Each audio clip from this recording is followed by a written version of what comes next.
Hey guys, it's Nailbiter, and I thought I would include that EOD bot kill because at the time I've been getting kind of frustrated, and it had taken a while for me to actually get that EOD bot kill to unlock the MTAR-21, and so I had it recorded, so I thought I'd just include it in the beginning of this video. But anyway, this is some gameplay that's actually pretty old. I recorded it before the Close Quarters expansion came out for premium players. And I just never got a chance to actually put it in a video and talk about it. But this is some MTAR-21 gameplay, and it's actually pretty short. I had less than I actually thought, but I thought I would just put together a quick little video and tell you guys what I thought about the MTAR-21.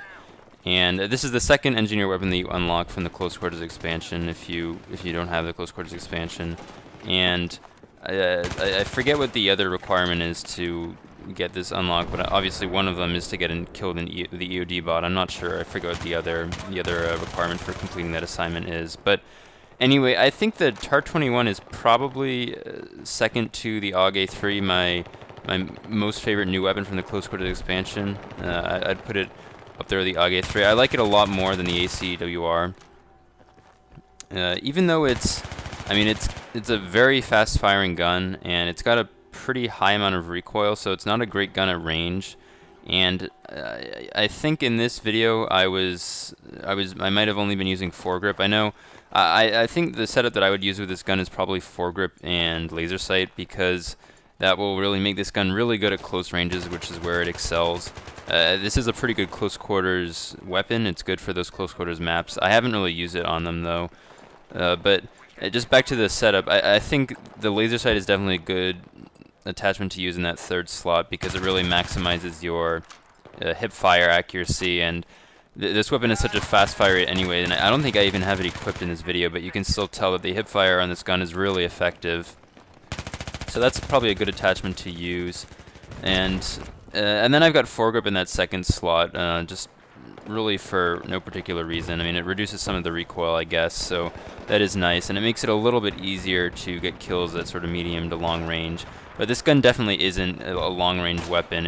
You'll have to fire in like 2 to 3 bullet bursts if you're shooting at somebody at long range. So it is tough to take enemies out at long range. And the iron sights also aren't that great.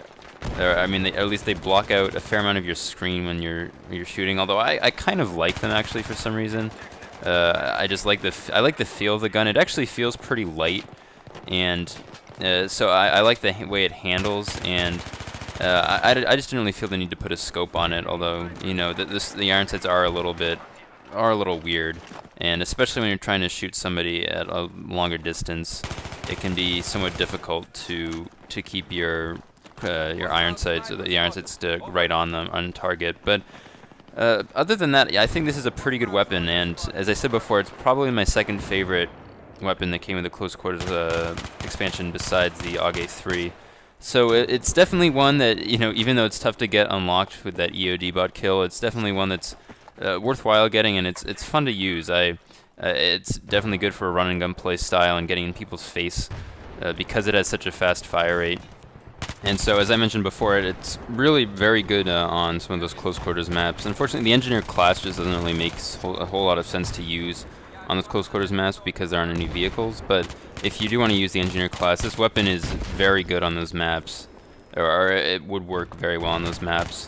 And so the gameplay you see here, I think, was just some gameplay that I recorded from one round on Strike a Car Cannon. I think I was getting some accusations in the chat from a couple of players on the other team. I think I went something like maybe 64 and 15 in this round using the MTAR-21, and they were getting kind of pissed off. But this weapon is definitely very good, and I recommend using it or trying it out, especially if you like to sort of run and gun and play pretty aggressively.